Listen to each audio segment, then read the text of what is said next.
पमनावा मोहाला ला जाला गोरी देखी देखी ना हो तोहरे पमनावा मोहाला ला जाला गोरी देखी देखी ना हो देखी देखी ना ए गोरी देखी देखी ना हो देखी देखी ना ए गोरी देखी देखी ना हो। सुनी बात जियारा डराला बुझाला यार जिए दे बनाओ। सुनी बात जियारा डराला बुझाला यार जिए दे बनाओ।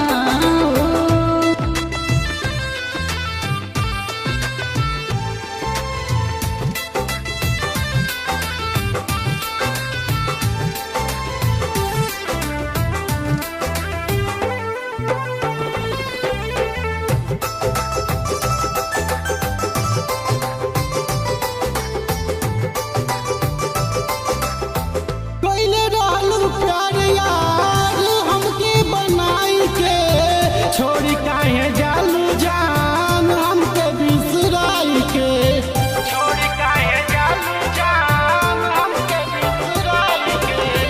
रहे उन दानी जब तोहसे प्यार कईली तू घर बसाला हम ता दूसरा का भईली। तोहरा बिना मरबू हम जनाला ला जाला गोरी देखी देखी ना हो देखी देखी ना ए गोरी देखी देखी ना हो। किस्मत के हुए बोल बाला बुझाला यार जिए दे बनाओ। किस्मत के हुए बोल बाला बुझाला यार जिए दे बनाओ।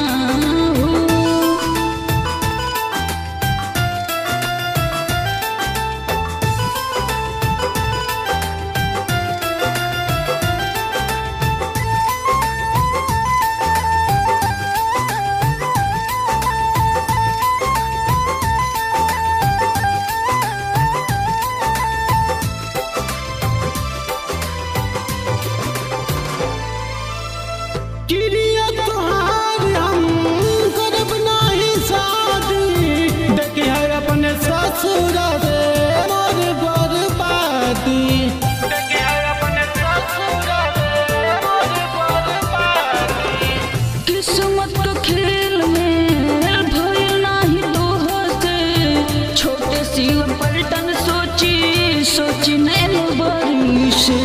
महेश रोवा डहकाला ला जाला गोरी देखी देखी ना हो देखी देखी ना ए गोरी देखी देखी ना हो। प्रेम काला मृदुल समझाला बुझाला यार जिए दे बनाओ।